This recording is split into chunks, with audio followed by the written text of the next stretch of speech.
Bismillahirrahmanirrahim. Assalamualaikum warahmatullahi wabarakatuh. Alhamdulillahirrahmanirrahim. Wabihi nasta'inu ala amri dunya wa din. Asyhadu an la ilaha illallah wa asyhadu anna Muhammadar Rasulullah. Allahumma shalli ala sayyidina Muhammad wa ala sayyidina Muhammad amma ba'du. Semoga kita selalu diberikan kesehatan, diberikan perlindungan oleh Allah Subhanahu wa taala, dijauhkan dari segala macam penyakit termasuk virus corona, dan semoga dalam proses pembelajaran kita pada hari ini kita diberikan kemudahan, kelancaran dan manfaat dalam perbudayaan hari ini. Pada kesempatan hari ini saya akan menjelaskan mengenai tentang pengertian tentang pengantar politik hukum Islam. Pertemuan sebelumnya saya sudah menjelaskan mengenai outline materi yang akan kita bahas selama satu semester ke depan. Untuk pertemuan ini kita awali pertemuan mengenai tentang materi pengantar politik hukum Islam. Sebelum masuk ke pengertian politik hukum Islam, terlebih dahulu teman-teman harus tahu kenapa kemudian materi ini atau mata kuliah ini berjudul politik hukum Islam. Jadi politik dan hukum itu dua bidang studi yang berbeda yang kemudian dijadikan satu untuk menjadi satu bidang studi, karena politik dan hukum itu sangat berkaitan. Jadi ketika kita berbicara mengenai tentang politik, itu juga sangat berkaitan dengan hukum, dan hukum itu juga sangat tergantung dengan politik juga. Sebagai contoh misalkan dalam sebuah sistem politik atau sistem kekuasaan selalu ada sebuah konstitusi di situ. Konstitusi itu merupakan aturan hukum. Fungsinya apa? Untuk membatasi kekuasaan politik. Artinya dalam hal ini politik itu berada di bawah kekuasaan hukum. Jadi hukum lebih determinan daripada politik. Hukum itu mengatur sebuah kekuasaan, sehingga ketika berbicara mengenai tentang sistem politik harus patuh terhadap aturan hukum. Nah, ini kan menunjukkan satu hubungan yang sangat erat sekali antara politik dan hukum. Kemudian contoh yang lain adalah bahwa kita tidak bisa memungkiri suatu produk hukum itu merupakan produk politik. Kenapa kok dikatakan seperti itu? Karena sejak awal perumusan dari suatu peraturan perundang-undangan atau produk hukum itu dirumuskan oleh lembaga legislatif.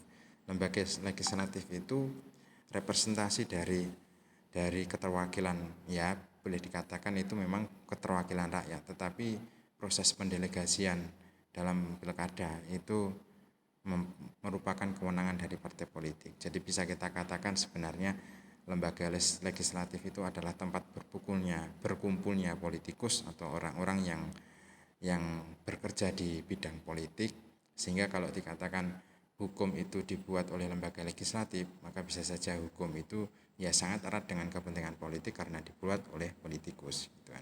Dalam konteks ini hukum itu berada di bawah kekuasaan politik atau politik lebih determinan daripada hukum. Nah, kenapa kemudian kajian ini menjadi penting? Karena untuk memahami bagaimana hukum sejatinya hukum dan bagaimana hukum itu diterapkan di masyarakat, bagaimana isi dari substansi hukum, apa yang melatar belakangi kepentingan dari sebuah peraturan hukum dan sebagainya, itu diperlukan kajian politik hukum atau teori politik hukum untuk mengkaji lebih mendalam mengenai tentang hal itu semua, termasuk hukum Islam. Nah, wacana mengenai tentang politik hukum Islam itu sebenarnya sudah muncul sejak awal-awal Indonesia itu merdeka, atau sebelum Indonesia merdeka itu ketika masih dipegang oleh pemerintahan dan kekuasaan Jepang. Itu perbincangan mengenai tentang politik hukum Islam itu walaupun belum menjadi satu wacana yang spesifik mengenai tentang politik hukum Islam, tetapi perbincangan mengenai tentang politik dan hukum Islam itu sudah sangat kental sekali. Sejak Indonesia merdeka, perdebatan mengenai apakah negara ini nanti akan dibuat berdasarkan agama atau berdasarkan nilai-nilai kebangsaan yang ada di Indonesia atau berdasarkan ideologi yang lain, itu sudah menjadi sebuah perdebatan awal yang luar biasa ketika Indonesia ini merdeka dan Indonesia ini mau dibuat seperti apa. Nah, sebenarnya perdebatan tersebut itu juga masuk dalam konteks politik hukum sebenarnya gitu. Nah, kita masuk ke pengertian politik hukum. Sebenarnya apa sih sejatinya politik hukum itu? Secara umum politik hukum itu atau dalam pengertian secara bahasa disebut dalam bahasa Inggris sebagai legal policy atau kebijakan negara atau pemerintah dalam bidang hukum untuk melaksanakan pemerintahan. Terus kemudian politik hukum juga bisa diartikan sebagai salah satu alat pemerintah untuk memerintah adalah dengan membuat hukum. Dengan membuat hukum, pemerintah berusaha melaksanakan suatu kebijakan hukum dalam suatu masyarakat politik tertentu. Upaya untuk merealisasikan tujuan hukum atau ius constituendum menjadi ius constitutum, hukum cipta menjadi hukum positif. Nah, itu semuanya itu berbicara mengenai tentang politik hukum. Jadi politik hukum itu juga merupakan bagaimana upaya untuk mewujudkan cita-cita hukum atau yang disebut sebagai ius constituendum itu menjadi ius constitutum atau hukum yang berlaku. Jadi itu juga bagian dari kajian dari politik hukum, atau bisa dikatakan itu bagian dari pengertian politik hukum juga. Kemudian dari beberapa pengertian umum itu banyak tokoh yang mempunyai pendapat yang sebenarnya walaupun berbeda tetapi saling beririsan, mempunyai titik temu yang sama mengenai tentang politik hukum. Salah satu tokoh Bagir Manan itu salah satu hakim Mahkamah Agung, hakim MA dulu, pernah menjabat sebagai ketua Mahkamah Agung juga. Jadi itu memberikan pengertian mengenai tentang politik hukum adalah kebijakan yang akan dan sedang ditempuh mengenai politik pembentukan hukum, politik mengenai isi hukum, politik penegakan hukum, beserta segala urusan yang menopang pembentukan dan penegakan hukum tersebut. Jadi yang perlu digarisbawahi di sini, menurut Profesor Bagir Manan, politik hukum itu berisi mengenai tentang kebijakan dalam pembentukan hukum, mengenai tentang isi hukum, mengenai tentang penegakan hukum, dan apapun yang berkaitan dengan penegakan hukum. Jadi kalau kita rame-rame dulu, pernah ada satu isu nasional mengenai tentang RUU KPK dan RUU KUHP yang itu sempat menjadi isu yang booming, menjadi isu nasional dan banyak mendapatkan respon dan kritik dari mahasiswa. Itu kan yang dikritik adalah mengenai tentang substansi atau isi dari peraturan atau isi dari RUU KPK ataupun RUU KUHP itu. Nah, ini juga masuk untuk membedah isi tersebut. Kita bisa menggunakan kerangka teori politik hukum untuk menjelaskan dan membedah teori tersebut. Jadi apa sebenarnya kepentingan, kenapa kok pasalnya seperti ini, kenapa kok aturannya berbicara seperti ini dan sebagainya, itu bisa kita bedah juga dengan politik hukum. Kemudian pengertian selanjutnya dari Muchtar Kusumaatmadja, ini berpandangan bahwa politik hukum atau yang disebut dalam bahasa Belanda sebagai Rechtspolitik adalah kebijakan hukum dan perundang-undangan dalam rangka pembaharuan hukum, meliputi hukum mana yang perlu dibentuk, diperbaharui, diubah atau diganti, dan hukum mana yang perlu dipertahankan agar secara bertahap dapat diwujudkan tujuan negara itu. Jadi ini kalau Profesor Muchtar Kusumaatmadja ini lebih menekankan mengenai tentang pembaharuan hukum gitu ya.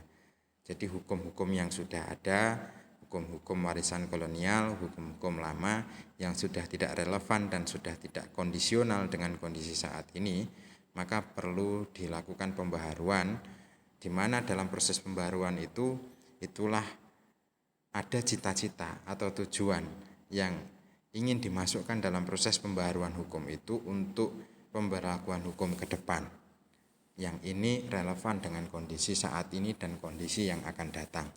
Nah, cita-cita, tujuan atau muatan substansi yang dimasukkan di dalam pembaharuan hukum ini juga bisa kita katakan sebagai sebuah politik hukum. Terus selanjutnya menurut Patmo Wahyono itu mendefinisikan politik hukum sebagai kebijakan dasar yang menentukan arah, bentuk maupun isi yang akan dibentuk. Ada tiga unsur ya yang didefinisikan oleh Patmo Wahyono ini. Jadi politik hukum adalah kebijakan dasar. kebijakan dasar. Artinya adalah pedoman dasar yang menentukan pertama arah, kemudian kedua bentuk, yang ketiga maupun isi. Arah itu ketika kita mau membuat aturan hukum, kalau DPR membuat undang-undang baru, ini sebenarnya tujuan ataupun arah dari pemberlakuan undang-undang baru ini mau kemana sih? Contoh, kenapa kemudian Undang-Undang KPK, revisi UU KPK itu menjadi isu yang ramai diperbincangkan, yang mendapatkan kritik dan respon yang banyak di masyarakat. Karena menurut para ahli dan para akademisi itu menganalisis bahwa politik hukum dalam RUU KPK saat itu bukan kok kemudian arahnya untuk menguatkan posisi KPK, tetapi justru arahnya melemahkan KPK. Nah, ini yang dimaksud arah, bentuk maupun isi hukum yang dibentuk. Kemudian pengertian dari Prof. Mahfud MD. Nah, Prof. Mahfud yang sekarang menjabat sebagai Menteri Kementerian Menko Polhukam kalau tidak salah ya, saya sedikit lupa. Ini salah satu akademisi, profesor yang punya buku yang populer mengenai tentang politik hukum. Jadi salah satu yang menjadi rujukan utama, rujukan wajib dalam belajar politik hukum itu adalah bukunya Prof. Mahfud MD. Itu menjelaskan politik hukum adalah arah atau arahan atau garis-garis resmi yang dijadikan dasar bijak dan cara untuk membuat dan melaksanakan hukum dalam rangka mencapai tujuan bangsa dan negara. Arah dan garis resmi yang dijadikan sebagai dasar bijak. Hampir sama dengan apa yang disampaikan oleh Patmo Wahyono tadi ya. Jadi arahnya atau garisnya. Jadi mau diarahkan kemana, mau ditujukan kemana aturan hukum itu. Nah itu nanti diskusinya dan pembahasan mengenai rumusan itu merupakan bidang kajian dari politik hukum. Itu. Cakupannya apa saja politik hukum itu? Politik hukum itu mencakup pertama tujuan negara dan masyarakat Indonesia. Kemudian artinya gini, yang dimaksud cakupan itu ya, yang berat. Cakupan itu yang ini ya, yang merupakan bagian atau yang merupakan bagian dari dalam politik hukum itu diantaranya adalah yang pertama tujuan negara atau masyarakat Indonesia, yang kedua latar belakang politik, ekonomi, sosial, budaya lahirnya produk hukum, yang ketiga sistem hukum yang diperlukan untuk mencapai tujuan itu, yang keempat perencanaan dan kerangka pikir dalam kebijakan hukum, yang kelima isi hukum nasional dan faktor yang mempengaruhinya, yang keenam adalah penegakan hukum. Saya jelaskan beberapa saja. Yang pertama tujuan negara atau masyarakat Indonesia. Jadi ini menjadi cakupan dan sekaligus juga yang dikatakan oleh Prof. Mahfud tadi adalah arahan dan garis-garis yang menjadi dasar gitu ya, dalam membentuk suatu aturan hukum. Kalau DPR itu siapapun itu mau merumuskan aturan hukum, maka dia harus berpijak pada tujuan negara dan masyarakat Indonesia. Kenapa? Karena sebenarnya hukum atau instrumen peraturan perundang-undangan yang lainnya atau pemerintahan secara umum ini kan dibentuk, dilaksanakan untuk mencapai tujuan negara. Tujuan negara itu apa? Tujuan negara itu ya sesuai dengan apa yang tertuang di dalam pembukaan Undang-Undang Dasar. Ada 4 ya tujuan negara itu, ada 4 tujuan negara. Di antaranya misalkan melindungi segenap bangsa, memajukan kesejahteraan umum, mencerdaskan kehidupan bangsa, mewujudkan masyarakat adil dan makmur, melaksanakan ketertiban dunia, dasarkan kemerdekaan dan sebagainya. Itu tujuan negara. Artinya semua peraturan perundang-undangan yang mau dirumuskan, yang mau dibuat atau yang mau dilakukan pembaharuan hukum di Indonesia ini harus berpijak pada tujuan negara, harus mengarah pada tujuan negara. Itu saja yang contoh yang saya jelaskan. Untuk Poin-poin yang lainnya silahkan nanti dicermati dan dianalisis, dihayati sendiri oleh teman-teman semua. Lalu apa sebenarnya sumber nilai politik hukum? Sumber nilai politik hukum itu, politik hukum dalam perumusan semua peraturan perundang-undangan harus berdasarkan pada Pancasila. Kenapa? Karena Pancasila itu statusnya sebagai stat fundamental norm di dalam kerangka atau hierarki peraturan perundang-undangan di Indonesia, seperti halnya yang disampaikan oleh salah satu tokoh dalam teori hukum alam, Hans Kelsen. Dia mempunyai teori mengenai Steuvenbau teori, yang teori itu menjelaskan mengenai tentang hierarki peraturan perundang-undangan. Nah, di dalam hierarki peraturan perundang-undangan di Indonesia khususnya, posisi Pancasila itu sebagai norma dasar, atau dalam istilah lain ada yang mengatakan foges jiwa bangsa. Menurut ada lagi yang mengatakan sebagai Grundnorm dan sebagainya.